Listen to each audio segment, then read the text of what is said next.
Minasan, konnichiwa, Ramen Sensei desu, and in this video I'm going to teach you how to write and remember the hiragana sa line. So in our last video we learnt the sa line, which was sa, shi, su, se, so. In this video the sounds change a little bit as the ta line has ta, but instead of what should be ti we have chi. Then what we would expect to be tu is tsu. Then we're back to normal with te and to. Our first one is sa, and we can remember it as sa for samurai's sword. So if we can think of this as a sword swishing through the air, this stroke down here kind of looks like the swish. And that can help us remember that sa for samurai sword. When drawing it, draw the sword handle first, then the sword, and then the swish. And that is sa. Sa for samurai sword. Our next one is she, and it is she for she has long hair. So if we imagine a face here of a girl, and she's got long hair. So we can remember it as she for she has long hair. And when drawing it, just start at the top and curve it down. It's like a backwards J, okay? And that's she for she has long hair.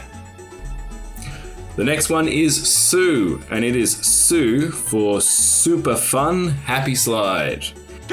Super fun happy slide! I know I really shouldn't. But when am I gonna be here again? Here's the slide, and here's a little character going down the slide. And when drawing it, draw the top of the slide first, then the slide, then loop around so we can have a little character going down the slide. And that's Sue for super fun happy slide. The next one is Se, and all the way from Spain, we have Señor Garcia. And there's his hat. And so the way to remember that one is Se for Señor Garcia. When drawing it, draw his hat first, then the left side of his hat, and then the right side. So that's Se. Se for Señor Garcia. And the last one is So. So for sew a stitch. So here's my needle and thread, and there's the stitch it just sewed.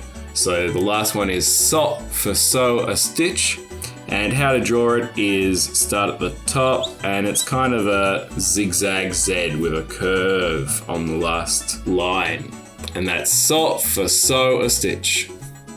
So having learned the R line, the ka line, and the sa line, we can already write a few words. We can write su and shi to make sushi.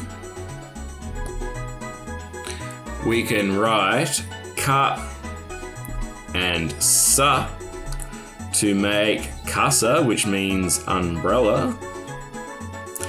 We can write a and shi to make ashi, which means leg. And we can write su and ki to make ski, which means like.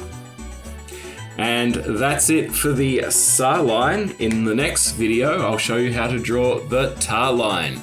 And don't forget, you can find more videos like this and games to help you practice your hiragana at spacekoala.com.